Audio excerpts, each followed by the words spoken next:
The dust on the road twisted through the air, spreading like a golden mist under the scorching sun of the American Midwest. On the horizon, the silhouette of Hope Ranch began to take sharper shape as Joe approached. His steps were slow, weighed, down not just by the years, but by the memories the place brought to the surface. Joe adjusted his worn straw hat over his graying hair, taking a deep breath. The wrinkles on his face told stories of a hard life, but his eyes still shone with unshakable determination. He had promised himself never to return to that place, but fate had other plans. "Mr. Joe, is that really you?"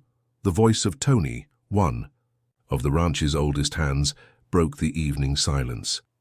"In the flesh, son," Joe replied with a tired smile. "Time passes, but some things never change." Tony rushed to hug his old friend. "It's been over 15 years. We thought we'd never see you around these parts again." "Never say never in this life, Tony." Joe looked toward the ranch house with a mix of nostalgia and apprehension. "Is Mr. Anthony waiting?" "Yes, sir. Ever since he sent word you were coming to tame the chief, he hasn't talked about anything else." As they walked toward the main house, other workers noticed Joe's presence. Some waved respectfully, others whispered among themselves. The legend of the buffalo tamer who had once left without explanation still lived on in those lands. On the porch of the main house, Mr. Anthony watched Joe's approach with a stern expression. Tall and imposing despite his 70 years, the owner of Hope Ranch was known for his rigidity and for never showing weakness. Beside him, Mary Ann stood in silence, her trembling hands gripping the porch railing tightly. "Joe," Mr. Anthony said, extending his hand as the visitor climbed the porch steps. "I thought you'd never cross these gates again." "Life takes many turns, Anthony." Joe shook the offered hand, his eyes briefly flickering toward Mary Ann. There was a moment of palpable tension, a glance that carried decades of secrets. "Good. Afternoon, Mrs. Mary," Joe greeted with a formality that contradicted the intimacy they had once shared. Mary only nodded, unable to muster a reply. His eyes, always so lively, now seemed lost somewhere between the present and the past. "You can leave your things in the back room," said Mr. Anthony, breaking the uncomfortable silence. "Tomorrow morning, I'll show you the chief. That animal is the devil in buffalo form, Joe. He's already sent 3 trainers to the hospital." "I didn't come here to be the 4th, Anthony." Joe smiled, confident. "There's no animal that can't be tamed with the right approach." As Joe was led into the house, he didn't notice the figure watching him from the second-floor window. Richard, the son of Mr. Anthony and Mary Ann, studied every move of the newcomer with suspicion and an almost obsessive curiosity. "So this is the famous Joe," he murmured to himself, a cynical smile on his lips. "Let's see if the legend lives up to his reputation." That night, during dinner, the atmosphere was visibly tense. Joe ate in silence, feeling Richard's eyes on him. Mr. Anthony tried to keep the conversation casual, talking about the ranch, the changes over the years, the challenges of agribusiness. Mary barely touched her food, lost in thoughts that seemed to consume her from within. "So, Mr. Trainer," Richard finally spoke up, interrupting his father. "Do you really think you can tame the chief? Or is this just another one of your glory? Our stories?" "Richard," Mr. Anthony scolded, "show some respect." "It's all right, Anthony," Joe replied calmly, locking eyes with Richard. "Doubt is always healthy, young man. Tomorrow you can judge for yourself whether I'm a storyteller or a trainer." The rest of the dinner passed in heavy silence. When everyone retired, Joe remained on the porch, gazing at the stars scattered across the frontier sky. It was then that he felt a presence behind him. "Why did you come back, Joe?" Mary Ann's voice was almost a whisper. "After all this time. Why?" If this story interested you, don't forget to subscribe to our channel and hit like.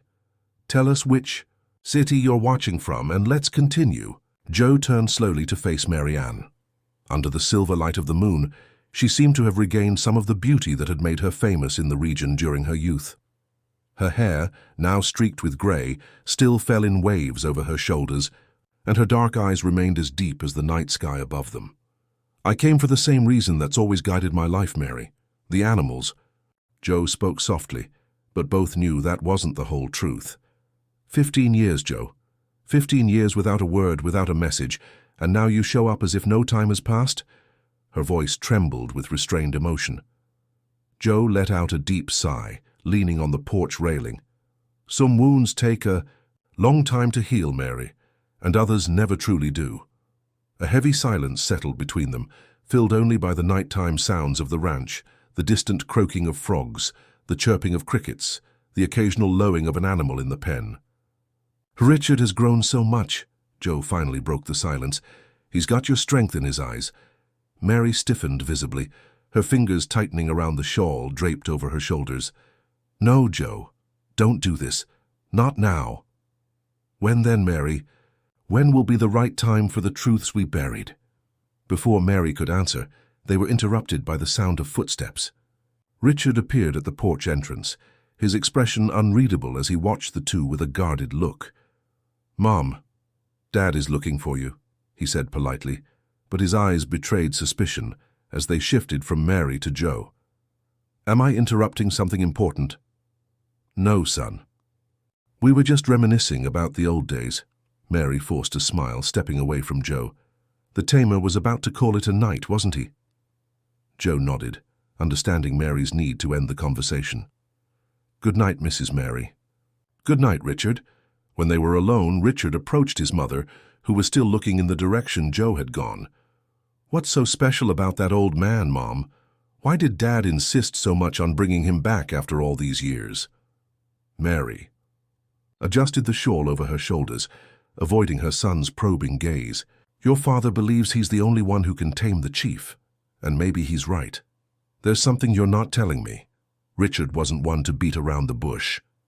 I saw how you reacted when he arrived, like you'd seen a ghost. Some stories from the past are better left where they are, Richard. Mary gently touched her son's face. Now come on, your father is waiting for us. The next morning, the sun had barely risen when Joe was already on his feet, watching the corral where they kept the chief. The massive black buffalo was even more impressive than described, muscular with imposing horns and a gaze that seemed to challenge anyone who approached. The animal was a force of nature, hard to tame. Impressive, isn't he? Mr. Anthony's voice came from behind Joe.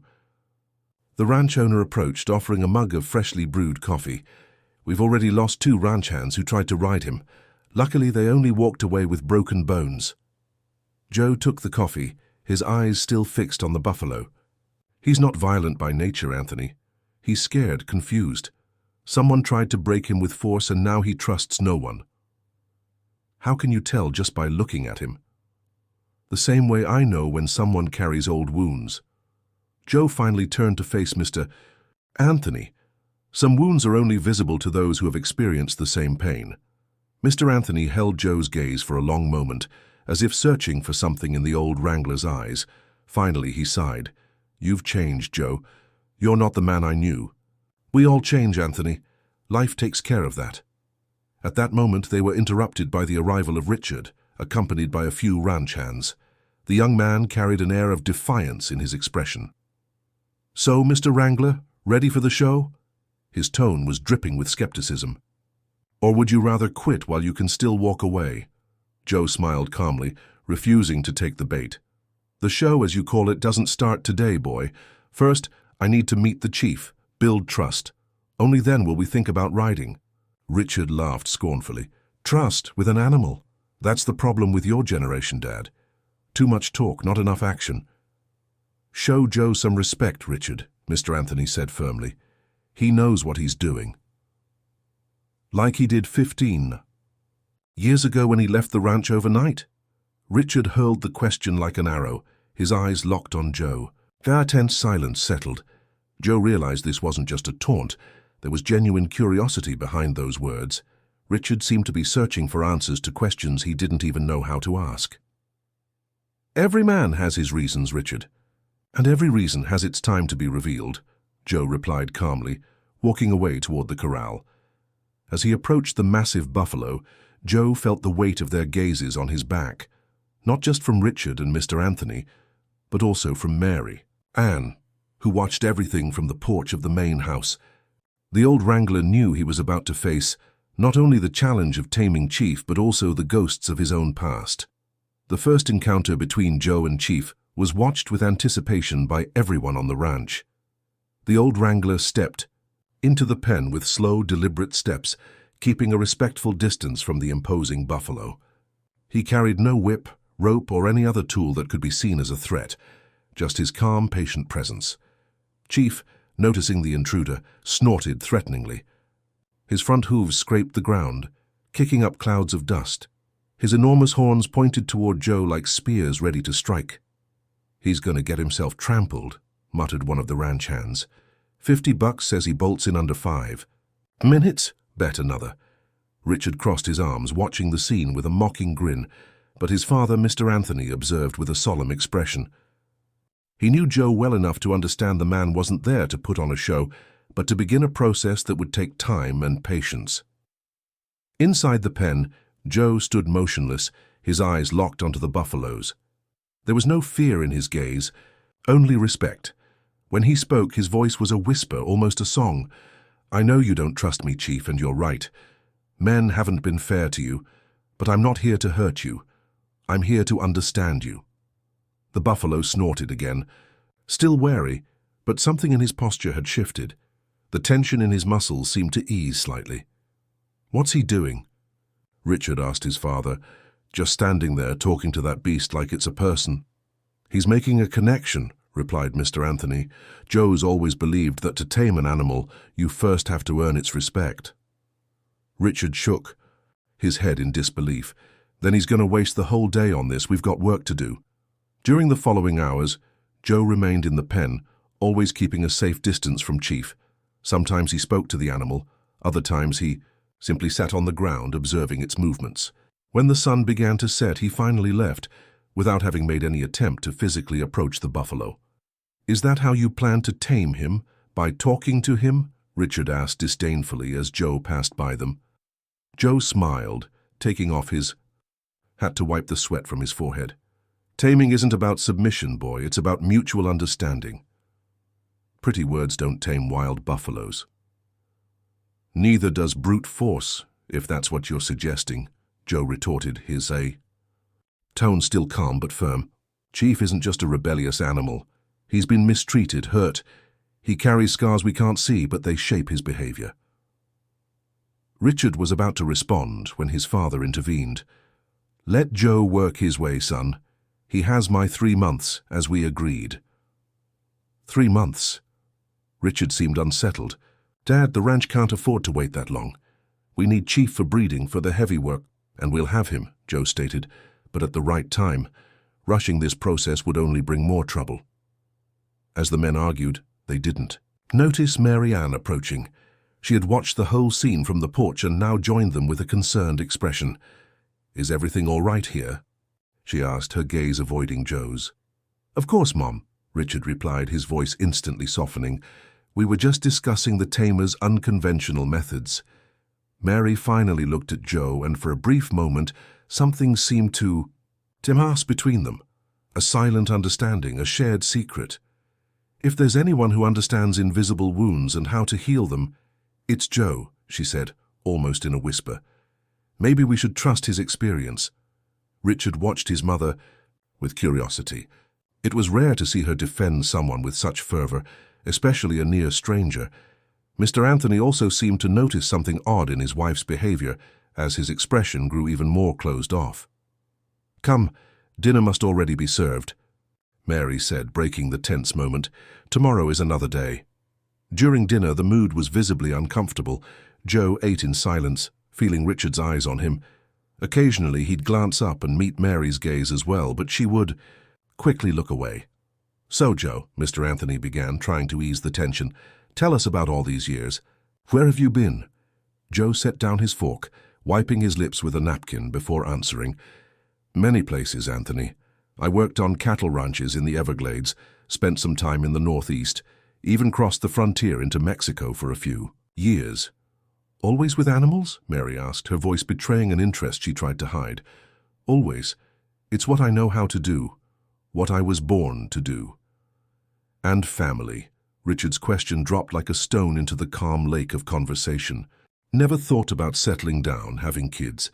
Joe stared at the young man for a moment, as if trying to decipher the real intent behind the question. Family isn't just about wanting, Richard. Sometimes it's about being able to. His gaze briefly flickered to Mary, who suddenly seemed very interested in her plate. We can't always have what we want. Getting philosophical now, Mr. Tamer? Richard smirked, sarcastic. I thought your specialty was animals, not life advice. Richard, that's enough, Mr. Anthony interjected, his voice firm with authority. Joe is our guest. Guest? Richard laughed without humor. Or an employee? After all, what is he really to this family, Dad? A heavy silence fell over the table. Mr. Anthony shot a stern look at his son, while Mary seemed to have completely lost her color. Joe remained calm, though his eyes revealed a deep sadness. The days followed in a routine that quickly settled at Hope Ranch. Every morning, Joe walked to the pen where Chief was kept. There he spent hours just observing the buffalo, speaking to it in a low voice, establishing a constant and non-threatening presence. Gradually, the animal's initial hostility began to give way to cautious curiosity. On the afternoon of the 7th day, something extraordinary happened. As Joe sat in the pen, Chief voluntarily approached, coming within a few feet of the tamer before stopping, as if testing the boundaries of this strange relationship that was beginning to form. That's right, friend, Joe murmured, making no sudden movements. I won't hurt you, we're just getting to know each other. Outside the pen, a small group of ranch hands watched in admiration. What once seemed an impossible task was now showing signs of progress. Unbelievable, commented Tony, the oldest ranch hand. I've seen many tamers in my life, but never one like Mr. Joe. It's just a trick, Richard retorted, who was also watching the scene but kept his distance from the others. Anyone could do the same with enough time. Then why haven't you? Teased one of the younger ranch hands, immediately receiving warning looks from his companions. Richard was known for his explosive temper. Surprisingly, Mr. Anthony's son merely adjusted his hat and walked away without answering, but the anger in his eyes was evident. There was something more behind that hostility, something beyond wounded pride or initial distrust. Meanwhile, in the main house, Mary Ann was in the kitchen preparing preserves when Lucy, the ranch's longest-serving maid, entered carrying a basket of greens. Mrs. Mary, you won't believe it, the woman said excitedly. Mr. Joe is working miracles with that animal. Chief got real close to him today, didn't even snort or anything. Mary continued her work, seemingly focused on chopping the vegetables. Joe always had a way with animals. Lucy, no surprise there. You knew him from before, didn't you? When he first worked here? Mary's hands hesitated for a moment. Yes, Joe worked here for many years. He was the best wrangler the ranch ever had. Lucy set the basket on the table and stepped closer, lowering her voice like someone sharing a secret. People talk, you know. They say there's more to the story about why he left. People always talk, Lucy, Mary cut in, her tone suddenly sharp. They rarely know what they're talking about. Sensing her boss's discomfort, Lucy quickly changed the subject, but the damage was done. Mary's thoughts now wandered to the past, to memories she'd tried to bury for 15 long years. At dusk, when Joe finally stepped out of the corral, he found Mr. Anthony waiting for him by the fence. Impressive work today, the ranch owner remarked, offering a canteen of fresh water. The hands won't stop talking about it. Joe took the water, drinking eagerly. We're just getting started. Anthony, Chief needs to fully trust me before we even think about riding. Always patient, aren't you? Mr. Anthony smiled, but there was a shadow in his eyes. That's always been your greatest strength, and maybe your biggest flaw. Joe handed back the canteen, studying the face of the man who had once been his boss and, in a way, his friend. Some things can't be rushed, Anthony, whether it's animals or people. And some things need to be settled before it's too late. Mr. Anthony's tone shifted, turning graver. We need to talk, Joe. Not just about Chief. I know. Joe nodded, resigned, but not here, not now. Tonight, then, in my office after everyone has retired. Joe silently agreed, and the two men headed to the main house, each lost in their own thoughts. That night, dinner unfolded in a less tense atmosphere than usual. Richard was absent. He had gone to the neighboring town to handle ranch business and wouldn't return until the next day. Mary seemed more relaxed without her son around, even smiling during the meal as she listened to Joe's stories about his travels across the United States. "So you really tamed an alligator in the Everglades?" she asked, a spark of amusement in her eyes that hadn't been there in a long time. "Not exactly tamed," Joe corrected with a smile. "Let's just say we reached a non-aggression agreement. I didn't enter his territory, and he didn't try to turn me into dinner." Mr. Anthony watched their interaction with an unreadable expression. There was curiosity, but also a hint of resentment, as if he were witnessing something that shouldn't exist. After dinner, when Mary retired to her quarters, Joe followed Mr. Anthony to the private office in the west wing of the house. The room was exactly as Joe remembered: dark, wood-paneled walls, shelves filled with books on agriculture, and the imposing rosewood desk that had once belonged to Anthony's father. Mr. Anthony poured 2 glasses of aged cachaça, offering one to Joe before settling into his leather armchair. "Why did you come back, Joe?" "The truth." Joe swirled the amber liquid in his glass, considering his answer. "When I got your message about the chief, I realized it was an opportunity, maybe the last one I'd ever have. Opportunity for what? To make peace with the past, to try and fix what was broken 15 years ago. Mr. Anthony took a sip of cachaça, his eyes never leaving Joe's. "Some things can't be fixed, old friend. Some wounds are too deep." "I know, but that doesn't mean we should surrender to them." Joe set his glass on the table, leaning forward. "Richard deserves to know the truth, Anthony. He's a man now." The mention of his son's name made Mr. Anthony visibly tense. "It's not that simple. The truth could destroy this family, Joe. Or set it free. Secrets are like poison, Anthony. They slowly eat away at everything around them." A heavy silence settled between the two men, broken only by the ticking of the wall clock and the occasional crackle of wood in the fireplace.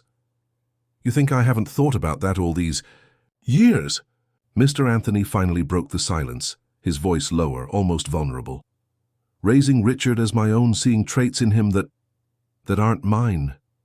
It wasn't easy, Joe." "For none of us," Joe replied, running a hand through his graying hair. "When I left here, I took more than just my clothes and wounded pride. I carried the pain of abandoning my own blood. It was a decision we made together. You, me, and Mary."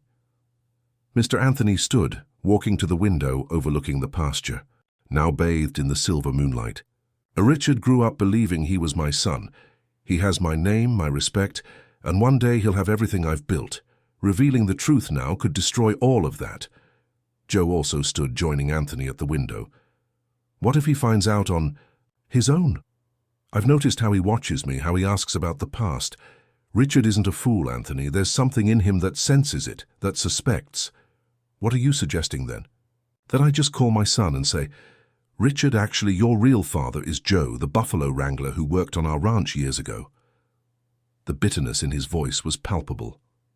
"That Mary and Joe had an affair while I was in the capital negotiating our land?" "It wasn't like that, and you know it," Joe countered, his tone calm but firm. "Mary and I, what we felt for each other began before you came into her life. You knew that when you married her. You knew you'd been close, not that she was carrying your child." Mr. Anthony turned to face Joe, decades of resentment rising in his words.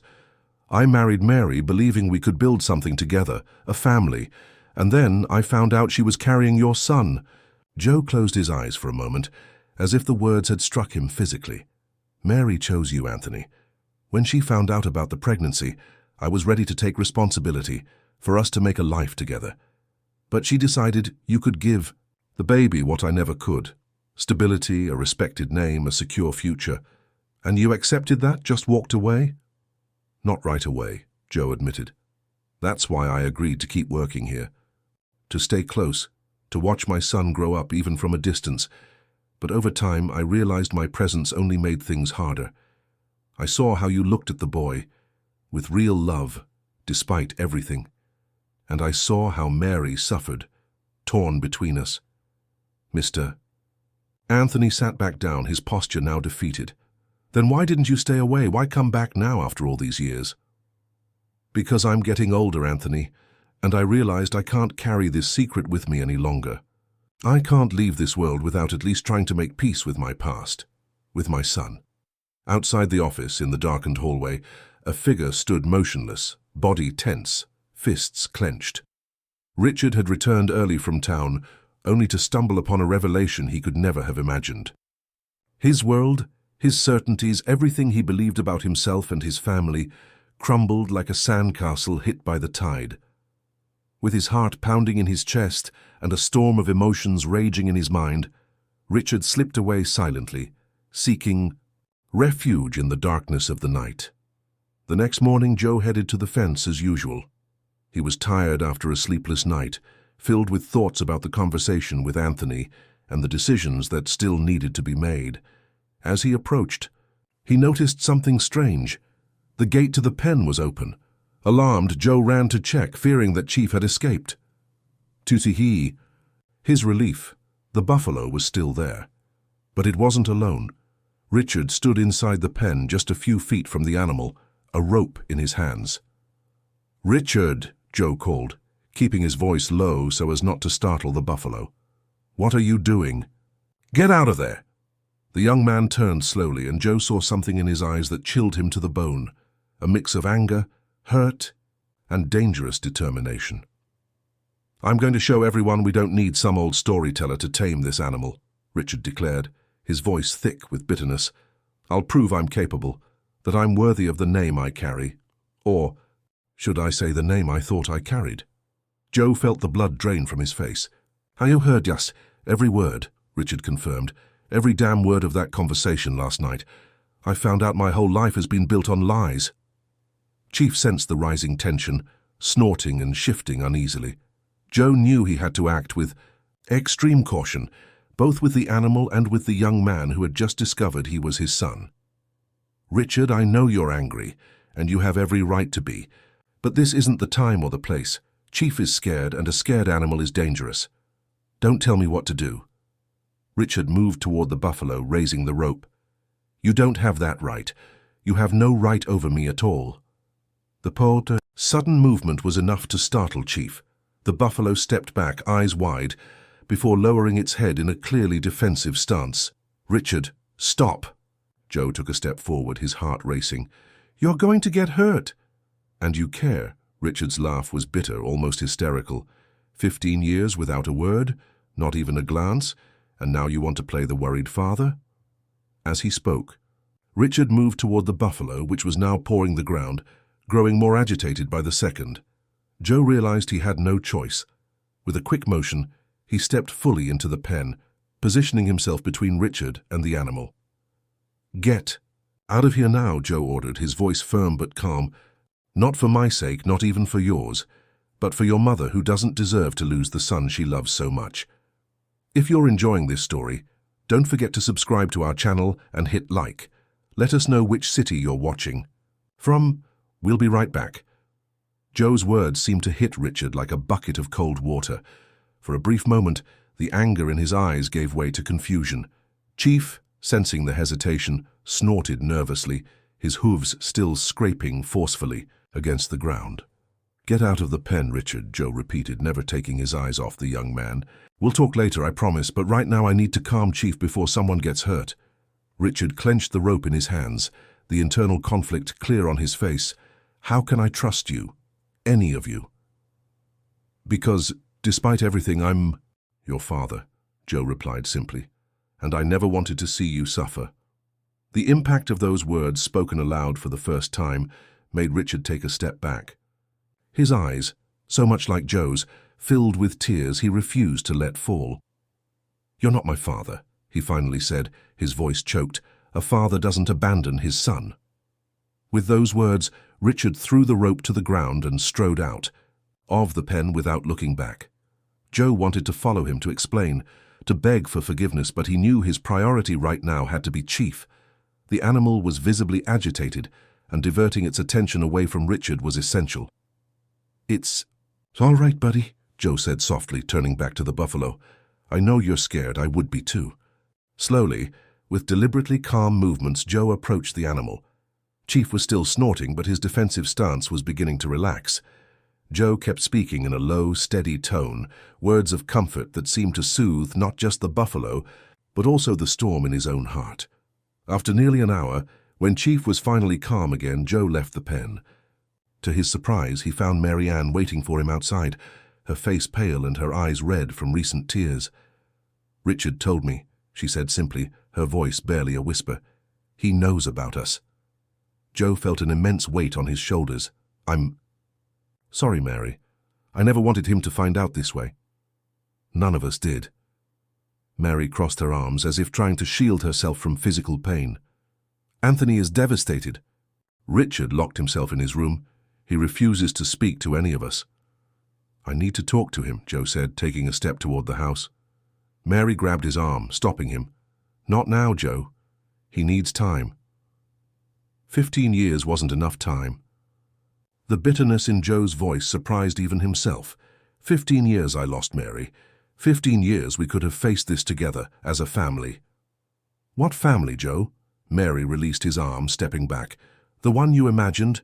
Me, you, and our son, living happily in some shack in the middle of nowhere while you tamed animals across the country. Would that have been so terrible?" Joe asked, the hurt clear in his voice. "A simple but honest life, no lies, no secrets?" "It would have been irresponsible," Mary countered, her eyes locked on his. "Richard deserved more than insecurity and poverty. He deserved a name, an inheritance, a future. Anthony could offer that. You couldn't." The words hit Joe like a physical blow. All those years, he had clung to the belief that Mary had chosen Anthony out of convenience, maybe even ambition. It had never occurred to him that her decision might have been driven by love, not for Anthony, but for the child she carried. "You're right," he finally admitted, his voice softer. "I was young, impulsive, with nothing to offer but my love. Maybe it wasn't enough." Mary seemed surprised by Joe's admission. For a moment her expression softened. "It was never about you not being enough, Joe. It was about what was best for our son." Before they could continue, the sound of hooves interrupted them. Richard emerged from the stable, riding a chestnut horse, galloping toward the open field stretching beyond the ranch. "Richard!" Mary shouted, taking a few steps toward her son. "Where are you going?" The young man didn't answer, only urged the horse faster, soon becoming a shrinking figure on the horizon. "He'll come back," Joe assured her, placing a hand on Mary's shoulder. "He needs to clear his head, sort through his thoughts." "What if he doesn't?" The fear in Mary's voice was palpable. "What if we lose him for good?" Joe had no answer for that. The guilt he had carried for so many years felt even heavier now, seeing the pain in both Mary and Richard. As they walked back to the house, they found Mr. Anthony on the porch, his face more aged than Joe had ever seen.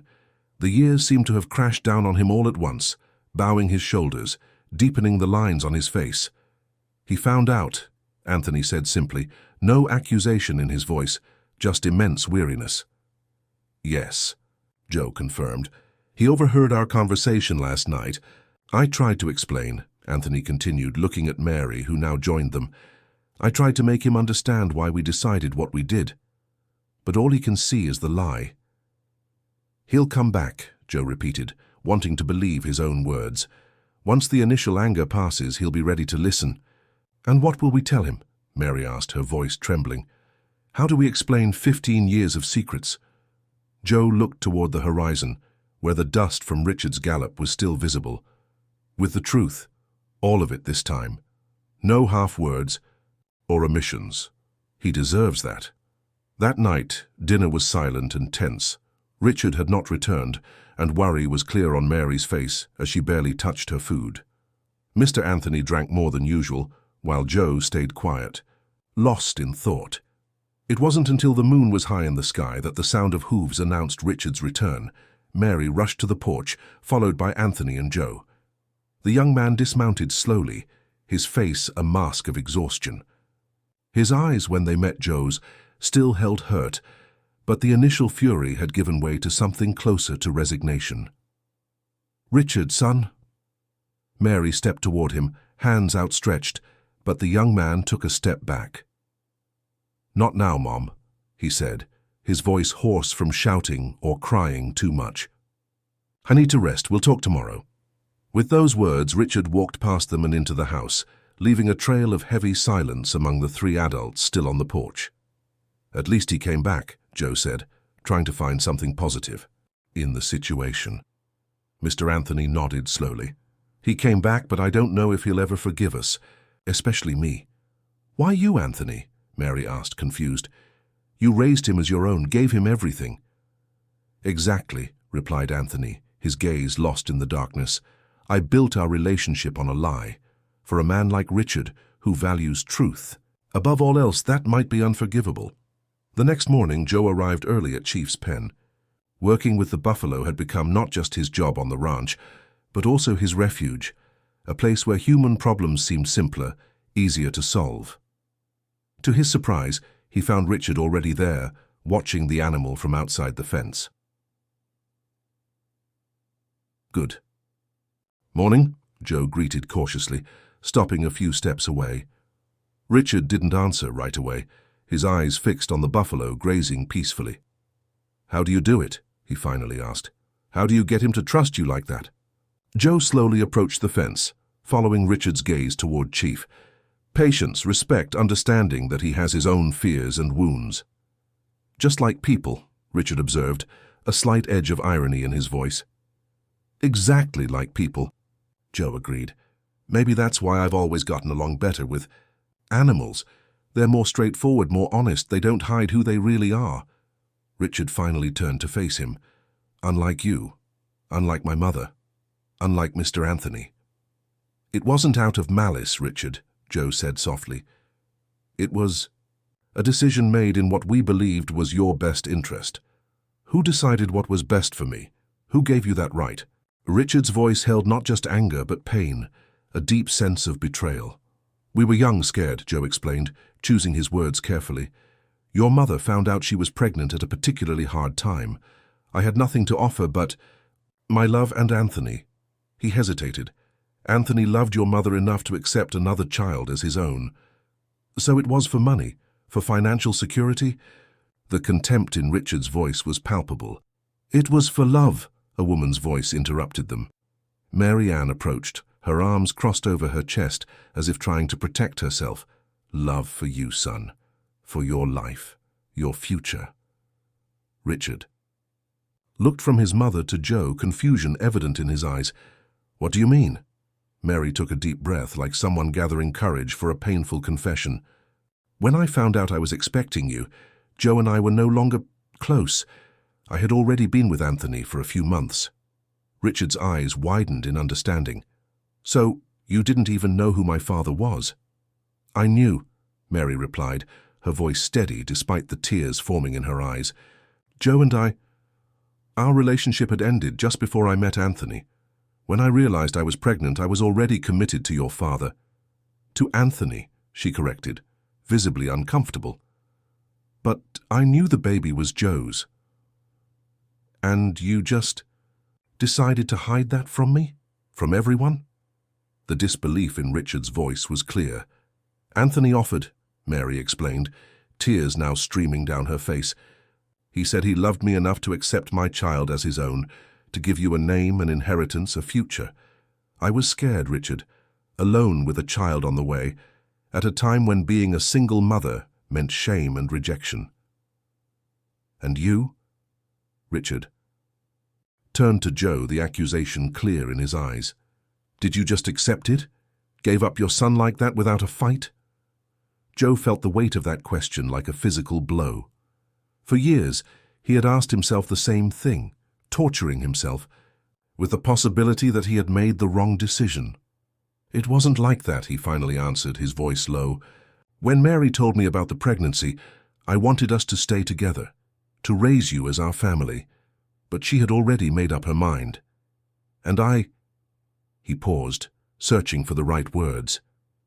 "I respected her decision, even if it broke my heart."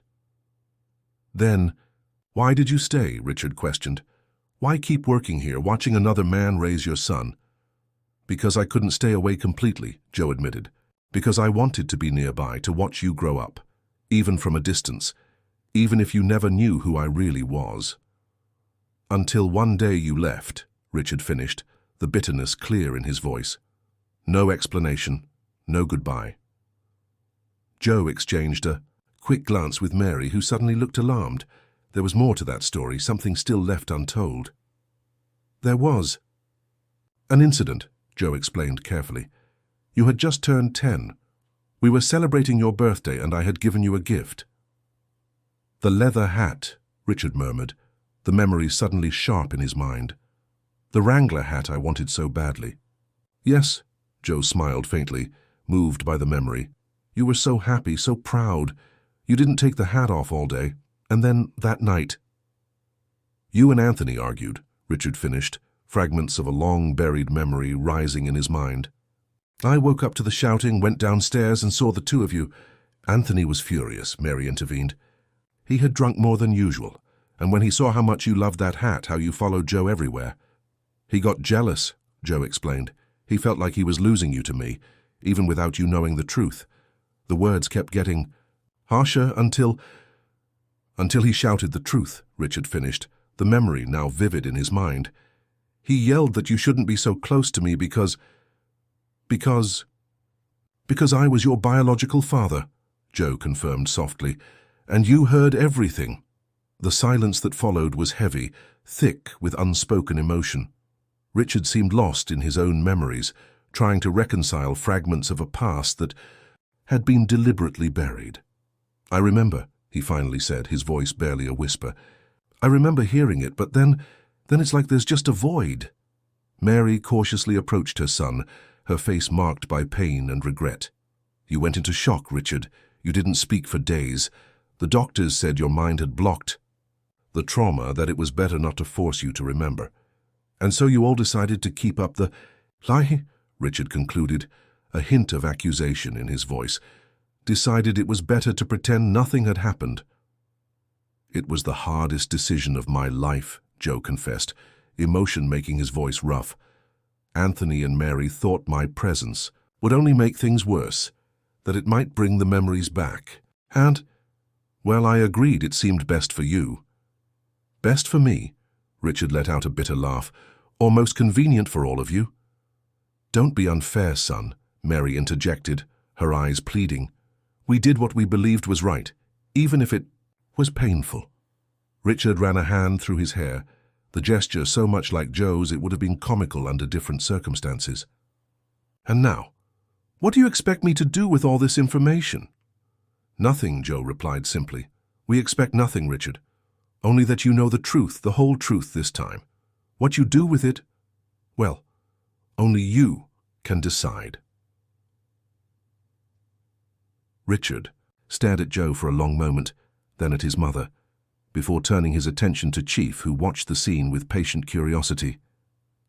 "I need time," he finally said. "Time to process all this, to understand who I really am." "All the time you need," Mary assured him, resisting the urge to hug her son. "We'll be here when you're ready to talk again." With a brief nod, Richard walked away, heading toward the open fields surrounding the ranch. Mary made a move to follow him, but Joe gently held her back. "Let him go," he advised. "He needs this space." Mary turned to Joe, her eyes glistening with unshed tears. "Do you think he'll ever forgive us, Joe, any of us?" "Richard has a good heart," Joe answered, watching his son's figure grow smaller in the distance. "That he got from you, Mary. With time and understanding, yes, I believe he will forgive." As he walked through the fields, Richard felt as though the entire world had shifted beneath his feet. His whole identity, everything he believed about, himself and his family, had been revealed as a carefully constructed facade. Part of him wanted to scream, another part wanted to cry, but mostly he just wanted to understand. His steps led him instinctively to the small creek that ran through the property, a place he'd sought refuge in since childhood when he needed to think. He sat on the same rock as always, watching the clear water rush over the stones and let his memories flow freely. He remembered Mr. Anthony. No, his father, he corrected himself, teaching him to ride, to rope, to tend to the cattle. He remembered the pride in the man's eyes when he took on his first responsibilities at the ranch. There was love there, undeniably, a love that didn't come from shared blood but from choice, from daily dedication. And then there was Joe, the mysterious horse trainer who had always treated him with special kindness, who watched him with her gaze Richard now recognized as that of a father beholding his son. The small physical similarities he'd once overlooked now seemed obvious. The shape of their eyes, the way they walked, the temperament that swung between calm and stubbornness. As for his mother, Richard felt a wave of compassion mixed with sorrow. Mary Ann, always so strong, so decisive, had made an impossible choice out of love for her unborn child. She had chosen security over passion, stability over uncertainty. When the sun began to set, painting the sky in shades of orange, Richard finally stood up. There were no easy answers, no magical resolution to the whirlwind of emotions he felt. But something was growing within him, the understanding that despite the lies and secrets, he had been loved, deeply, unequivocally loved. As he returned to the ranch with the first stars already appearing in the sky, Richard spotted Joe in the corral with Chief. The old trainer moved slowly around the buffalo, speaking softly, his hand occasionally touching the animal's flank with reverence. There was a silent communication between them, a language that transcended words. Richard stopped to watch, feeling a sudden, renewed interest in Joe's work. There was something about that interaction, that unshakable patience, that drew him, in a way he couldn't explain. "Can I join you?" he asked, surprising himself. Joe turned, surprise briefly visible on his face, before being replaced by a cautious smile. "Of course. Chief is calm tonight. It's a good time." Richard stepped slowly into the corral, keeping his movements deliberately calm, just as he'd seen Joe do. Chief watched the newcomer with alert eyes, but showed none of the nervousness from days before. "He seems different," Richard remarked, stopping a few feet from the buffalo. "Less wild." "He was never truly wild," Joe corrected gently. "Just misunderstood, like many of us." The symbolism wasn't lost on Richard, who nodded slightly, absorbing those words. "How should I approach?" he asked, genuinely interested. "First, take a deep breath. Calm your mind." "Animals sense our emotions better than we realize," Joe explained, his tone naturally taking on the cadence of a teacher. "Chief can feel your tension, your anxiety. You need to show him you're not a threat." Richard closed his eyes for a moment, trying to calm the storm of emotions still consuming him. When he opened them again, his gaze was more serene. "Now, approach slowly. No sudden movements. Talk to him. It doesn't matter what you say, just let him get used to the sound of your voice." Richard took a few careful steps toward the buffalo, maintaining eye contact. "Hey there, big guy," he said, feeling a little foolish. "It's me, Richard. I think we've met before, but we were never properly introduced." Joe smiled, watching the interaction with unmasked pride. "That's it. Keep going. He's listening." The next few minutes, Richard continued speaking softly to the animal, gradually moving closer. Chief remained watchful but receptive, occasionally snorting as if responding to the young man's words. Can I touch him?" Richard finally asked when he was just an arm's length away from the massive buffalo. "If he lets you," Joe replied. "Reach out slowly, palm up. Let him come to you." Richard obeyed, offering his open hand in a non-threatening gesture. For a moment that seemed to stretch endlessly, Chief just watched. Then, slowly, the buffalo lowered his head and brought his snout close to the outstretched hand, sniffing curiously. "He trusts you," Joe observed, emotion clear in his voice. "That's not something he gives easily." Richard felt a wave of satisfaction at establishing that connection with the animal. Carefully, he moved his hand to stroke Chief's snout, feeling the rough texture under his fingers. "How do you know when an animal is ready to be ridden?" he asked, without taking his eyes off the buffalo. "You feel it," replied Joe, stepping closer to stand beside his son. "It's not something that can be measured in days or weeks. It's a mutual trust that develops, a silent understanding. Like between people, observed Richard thoughtfully. Exactly like between people.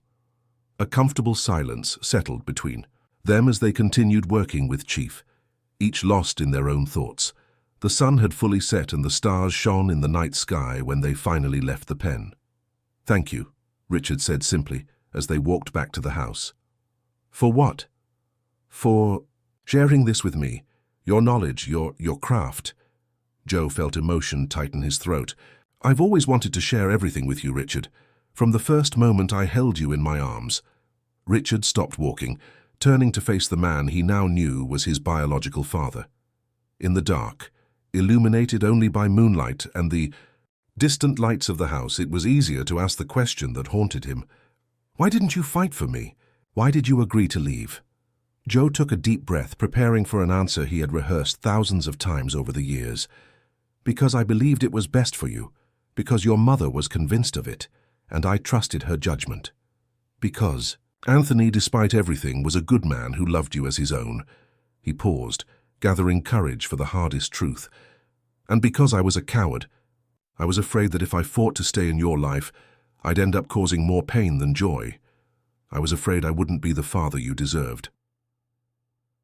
Richard absorbed those words in silence, letting them settle in his heart. "And now? Why come? Aback after so long?" "Because I realized fear can't guide our lives forever," Joe replied simply. "Because I wanted the chance to know the man my son became, even if I could never claim that title." "And what did you think?" asked Richard, a slight challenge in his voice. "Of the man I became?" Mr. Joe looked directly into his son's eyes without hesitation. "I found a strong, determined man, passionate about what he does, a man with firm principles and an unshakable sense of justice, the kind of man any father would be proud to call his son." The words hit Richard with unexpected force. All his life he had sought Mr. Anthony's approval, often feeling like he never measured up to expectations. Hearing that genuine praise from that particular man stirred an emotion he wasn't prepared to feel. "I don't know if I can call you father," Richard finally said, his voice trembling. "I don't know if I ever will." "I'm not asking for that," Mr. Joe assured him. "Anthony earned that title, deservedly. I only ask for the chance to be in your life in whatever way you'll allow." When they reached the main house, they found Mary and Mr. Anthony on the porch, their faces etched with anxiety. Seeing the two approaching together, talking amicably, Mary couldn't hold back her tears of relief. "It's okay, Mom," Richard said, briefly embracing her. "Not completely, not yet. But it will be." Mr. Anthony remained slightly apart, his expression a mask of restrained emotions. Richard turned to face him, his posture firm but no longer hostile. "Dad," he said, the word carrying a new weight, "I think we need to talk too."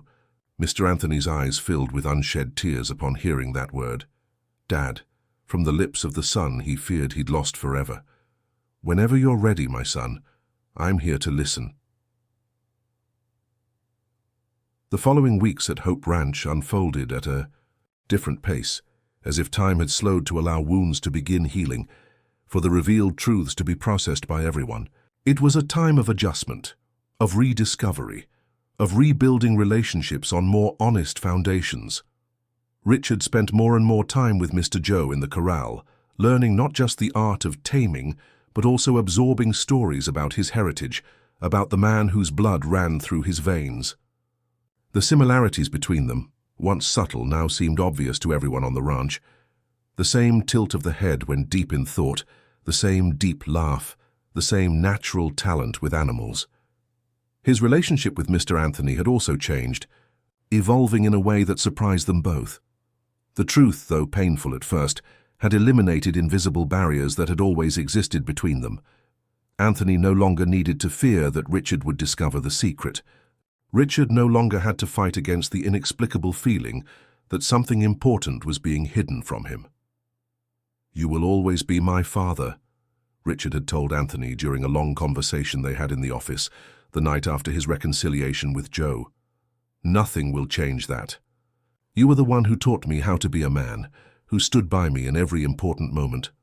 I was afraid of losing you when you found out the truth, Anthony confessed, an unusual vulnerability in his voice. That's why I fought so hard to keep the secret. It was selfish, I realize now. It was love, Richard corrected. A kind of love I only truly understand now. As for Mary, she blossomed under the relief of no longer carrying that burden alone. Years of tension seemed to dissolve from her shoulders, and something of the lively young woman she had once been began to re-emerge.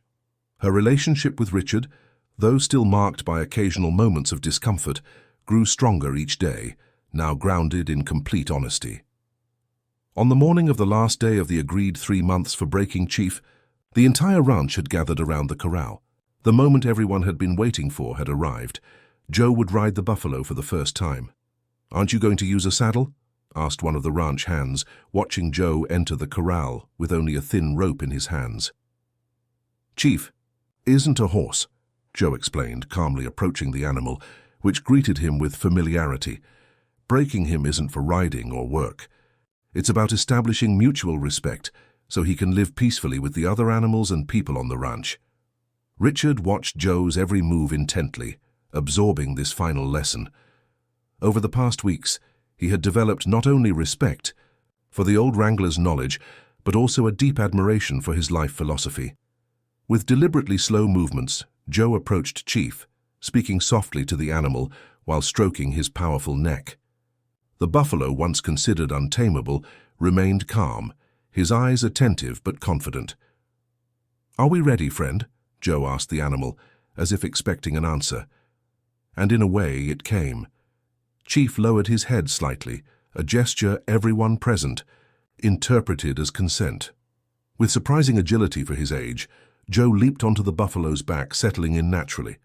There was a collective moment of tension as Chief took a few steps, adjusting to the weight, but there was no resistance, no attempt to throw him off. A murmur of admiration spread through the crowd as Joe guided the animal around the corral at a steady trot, demonstrating total control without force or intimidation. "Incredible," murmured Mr. Anthony, genuinely impressed. "In all my life I've never seen anything like it."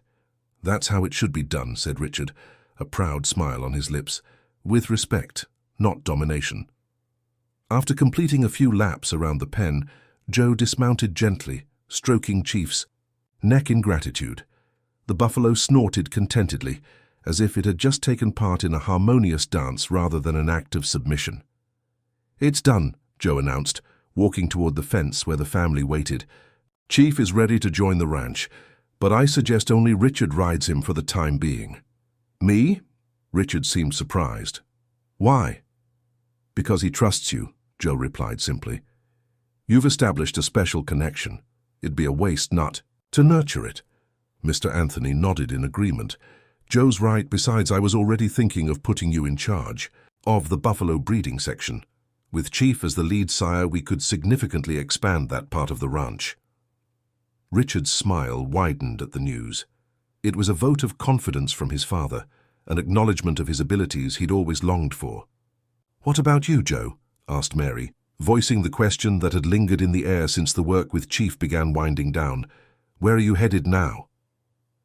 Joe looked at each of them, Mary, with whom he'd shared a love that never fully faded, Anthony, the rival who'd become a peculiar kind of friend, and Richard, the son he'd finally gotten to truly know. The ranch around them, the gentle hills of the frontier stretching to the horizon, the endless blue sky above, it all seemed to call to him, as it always had. "I'm not going anywhere," he answered finally, the decision clear in his eyes. "If you'll have me, I'd like to stay." "Stay," repeated Anthony, surprise evident in his voice. "I thought you always needed the road, the freedom." "I spent 15 years searching for something on the roads of this country," Joe explained, his gaze meeting Richard's, "only to realize what I was really looking for was here all along." "The ranch could certainly use a taming expert," Anthony replied cautiously, glancing at his son for approval. "More than that," added Richard, taking a step forward. "I've been thinking about expanding our business, including a training center for tamers from across the region. Who better to lead this project than the greatest tamer the frontier has ever known?" Joe's face lit up at the proposal.